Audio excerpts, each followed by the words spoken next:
বাড়িতে Valentine day উপলক্ষে কিছু স্পেশাল বানাতে চাইলে আজকের এই কেকের রেসিপি একেবারে আপনার জন্য। বাড়ির খুব অল্প উপকরণে তৈরি ভ্যালেন্টাইন ডে স্পেশাল এই কেক বাড়ির প্রিয়জনের পাশাপাশি বাকি সকলেরও খুব পছন্দ হবে।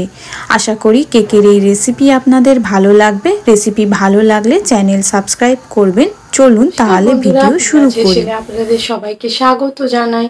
আমার চ্যানেলের ভিডিওগুলি ভালো লাগলে আমার চ্যানেলটি কিন্তু অবশ্যই সাবস্ক্রাইব করবেন। রেসিপির শুরুতে একটা মিক্সিং বলে একটা ডিম আমি ফাটিয়ে নিয়েছি। ডিমটা এখন আমি একটা হ্যান্ড বিটারের সাহায্যে ভালোভাবে বিট করে নিচ্ছি। এখন বিট করে নেওয়া ডিমের মধ্যে আমি দিয়ে দিচ্ছি 3 থেকে 4 চামচ পরিমাণ সাদা তেল, সাথে 1 চামচ পরিমাণ ভ্যানিলা এসেন্স, সাথে দিচ্ছি হাফ কাপ পরিমাণ চিনি, অল্প একটু নুন স্বাদ অনুযায়ী। এখন এই সমস্ত উপকরণ আমি খুব ভালোভাবে হ্যান্ড উইস্কের সাহায্যে মিশিয়ে নিচ্ছি। এই কাজটা কিন্তু খুবই ভালোভাবে করতে হবে। ভালোভাবে মেশানো হয়ে গেছে। এখন আমি এর মধ্যে দিয়ে দেব ফুড কালার। এখানে আমি পিঙ্ক কালার ব্যবহার করেছি। আপনারা আপনাদের যে কোনো পছন্দের কালার এখানে ব্যবহার করতে পারেন। এখানে আমি 2 ফোঁটা ফুড কালার দিলাম। এখন ফুড কালারটাও খুব ভালোভাবে হ্যান্ড উইস্কের সাহায্যে মিশ্রণের সঙ্গে মিশিয়ে নেব। ফুড কালারটাও খুব সুন্দরভাবে মেশানো হয়ে গেছে। এখন আমি এর মধ্যে দিয়ে দেব শুকনো উপকরণ। এখানে আমি পুরো কেকটায় আটা দিয়ে বানাবো, তাই আমি এখানে 1 কাপ পরিমাণ গমের আটা অল্প অল্প করে মেশাতে থাকবো। একসঙ্গে সমস্ত আটা দিতে যাবেন না, তাহলে দলা পেকে যাবার সম্ভাবনা থাকবে। আটাটা খুব ভালোভাবে মেশানো হয়ে গেলে এর মধ্যে দিয়ে দেব 2 চামচ পরিমাণ কোকো পাউডার। এখানে আমি পিঙ্ক কালারটা একটু গাঢ় করার জন্য কোকো পাউডার ব্যবহার করলাম। আপনারা চাইলে কোকো পাউডারটা বাদ দিয়েও একই ব্যাটার তৈরি করে নিতে পারেন। কোকো পাউডারটাও ভালোভাবে মেশানো হয়ে গেছে। এখন এর মধ্যে 1 চামচ পরিমাণ বেকিং পাউডার খুব ভালোভাবে মিশিয়ে নেব। কেক ব্যাটার পুরোপুরি তৈরি। অপর পাশে একটা থালার মধ্যে আমি ঘি লাগিয়ে ময়দা ডাস্ট করে রেখেছিলাম। এখন এই থালার মধ্যে আমি তৈরি করে রাখা কেক ব্যাটারটা ঢেলে দেবো। কেক ব্যাটার ঢালা হয়ে গেলে কয়েকবার আমি একটু ট্যাপ করে দিচ্ছি, যাতে এর মধ্যে এয়ার বাবলস থাকলে সেগুলো সব বেরিয়ে যায়।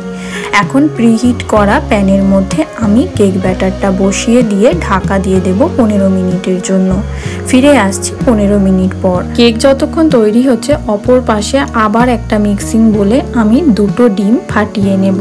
সেই সাথে ডিমের মধ্যে দিয়ে দেব 1 চামচ পরিমাণ ভ্যানিলা এসেন্স ও 1/4 কাপ পরিমাণ সাদা তেল। এখানেও কিন্তু আপনারা যে কোনো ব্র্যান্ডের সাদা তেলই ব্যবহার করতে পারেন বা চাইলে বাটারও ব্যবহার করতে পারেন। এখন একটা হ্যান্ড বিটারের সাহায্যে মিশ্রণটাকে খুব ভালোভাবে মিক্স করে নিচ্ছি। মিশ্রণটা খুব ভালোভাবে মেশানো হয়ে গেলে এখন এর মধ্যে দিয়ে দেব হাফ কাপ পরিমাণ চিনি। চিনিটাও এখন এই মিশ্রণের সঙ্গে খুব ভালোভাবে একেবারে ফেটিয়ে নেব, যাতে চিনিটা পুরোপুরি গলে যায়। চিনিটা ভালোভাবে মেশানো হয়ে গেছে। এখন আমি এর মধ্যে দিয়ে দেব 1 কাপ পরিমাণ গমের আটা। এখানে আপনারা চাইলে আটার পরিবর্তে ময়দাও ব্যবহার করতে পারেন। সমস্ত আটাটা একসঙ্গে দিতে যাবেন না, তাতে দলা পেকে যাবার সম্ভাবনা থাকবে। অল্প অল্প করে আমি সমস্ত আটাটা মিশ্রণের সঙ্গে মিশিয়ে নেব। আটা মেশানো হয়ে গেলে এর মধ্যে দিয়ে দেব 2 চামচ পরিমাণ কর্নফ্লাওয়ার।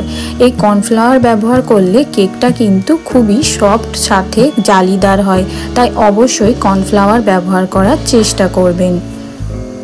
কর্নফ্লাওয়ারটাও খুব ভালোভাবে একেবারে মিশিয়ে নিচ্ছি। সেই সাথে এই পর্যায়ে আমি দিয়ে দেব হাফ কাপ পরিমাণ দুধ। দুধটা মেশানো হয়ে গেলে আরও একবার খুব ভালোভাবে হালকা হাতে হ্যান্ড উইস্কের সাহায্যে ব্যাটারটা আমি তৈরি করে নেব। কেক ব্যাটার প্রায় তৈরি। এখন আমি এর মধ্যে দিয়ে দেব সবার শেষ উপাদান 1 চামচ পরিমাণ বেকিং পাউডার, সাথে 1 চিমটে বেকিং সোডা। এখন এই 2টো শুকনো উপকরণও আমি খুব ভালোভাবে হালকা হাতে কেক ব্যাটারের মধ্যে মিশিয়ে নেব। কেক ব্যাটার একেবারে তৈরি। এখন অপর পাশে তৈরি হয়ে যাওয়া কেকটা একবার দেখে নেব। কেকটা কিন্তু খুব ভালোভাবে বেক হয়ে গেছে। এখন কেকটা আমি এক পাশে নামিয়ে রেখে পুরোপুরি ঠান্ডা হয়ে যাওয়া পর্যন্ত অপেক্ষা করব। কেকটা আমি ঠান্ডা করে নিয়েছি, সাথে ডিমোল্ডও করা হয়ে গেছে। এখন কেকের এই উপরের অংশটা আমি একটা ছুরির সাহায্যে কেটে বাদ দিয়ে দেব। ছুরি দিয়ে পুরোপুরি উপরের অংশটা কেটে নিয়েছি। এখন এই উপরের অংশটা এক পাশে রেখে দেব। এখন এই সমান করে নেওয়া অংশটার মধ্যে আমি একটা মোল্ডের সাহায্যে ছোট ছোট হার্ট শেপ তৈরি করে নেব। আপনারা চাইলে আপনাদের ইচ্ছা মতো স্টার শেপ বা ট্রায়াঙ্গেল যে কোনো শেপই বানিয়ে নিতে পারেন। এখানে আমি ভ্যালেন্টাইন ডে স্পেশাল বানাচ্ছি, তাই হার্ট শেপ ব্যবহার করেছি। দেখুন কত সুন্দর হার্ট শেপ বেরিয়ে এলো। এই একইভাবে আমি সমস্ত হার্ট শেপগুলো বের করে নিয়েছি। হার্ট শেপ পুরোপুরি তৈরি। এখন দ্বিতীয় কেক ব্যাটারটা থেকে কেক তৈরির পালা। সেজন্য একটা কেক টিনের মধ্যে আমি ঘি লাগিয়ে ময়দা ডাস্ট করে নিয়েছি। এখন এর মধ্যে তৈরি করে রাখা কেক ব্যাটারের অর্ধেকটা ঢেলে দেব। অর্ধেকটা ঢালা হয়ে গেছে। এখন আমি এই কেক ব্যাটারের উপর থেকে হার্ট শেপের তৈরি করে রাখা কেকগুলো সমানভাবে একেবারে লম্বালম্বি সাজিয়ে দেব। সমস্ত কেকটা সাজিয়ে নিয়েছি। এখন পড়ে থাকা বাকি ব্যাটারটা দুপাশ থেকে দিয়ে খুব সুন্দরভাবে একেবারে ফিল আপ করে দেব কেক টিনটা। এই হার্ট শেপটা যেন কিছুটা অংশ বাইরে থেকে দেখা যায় এইভাবে কিন্তু দেওয়ার চেষ্টা করবেন। পুরোপুরি দেয়া হয়ে গেছে। এখন আমি কয়েকবার ট্যাপ করে দিচ্ছি যাতে এর মধ্যে এয়ার বাবলস থাকলে বেরিয়ে যায়। এখন একটা প্রিহিট করা প্যানের মধ্যে আমি এই কেক টিনটা বসিয়ে দিয়ে ঢাকা দিয়ে দেব আধ ঘন্টার জন্য। ফিরে আসছি আধ ঘন্টা পর। আপনারা চাইলে কেকের এই একই রেসিপি ওভেনেও বানাতে পারেন। সেক্ষেত্রে 180 ডিগ্রিতে 30 মিনিট বেক করতে হবে। দেখুন আধ ঘন্টা পর কিন্তু কেক পুরোপুরি তৈরি, সাথে মাঝখানে কিন্তু একটা হার্ট শেপ নিজেই তৈরি হয়ে গেছে। কেকটা আমি পুরোপুরি ঠান্ডা করে নিয়েছি। এখন কেকটা ডিমোল্ড করার পালা। কেকটা পিছন দিক থেকে কয়েকবার ট্যাপ করলে খুব সহজেই বাইরে বেরিয়ে আসবে। দেখুন কতটা সফট স্পঞ্জি কেক তৈরি হয়েছে। আশা করি কেকের এই নতুন রেসিপিটা আপনাদের ভালো লেগেছে। এখন কেকটা আমি আপনাদেরকে কেটে দেখাচ্ছি। দেখুন এক পিস কাটতেই কেকটার ভিতর থেকে কত সুন্দর দেখতে লাগছে। আশা করি নতুনত্ব এই কেকের রেসিপি আপনাদের ভালো লেগেছে। রেসিপি ভালো লাগলে চ্যানেলটি কিন্তু অবশ্যই সাবস্ক্রাইব করবেন, সাথে লাইক কমেন্ট শেয়ার করে আমাকে জানাতে ভুলবেন না। কিন্তু বাড়িতে কিন্তু অবশ্যই একবার হলেও বানিয়ে দেখতে ভুলবেন না।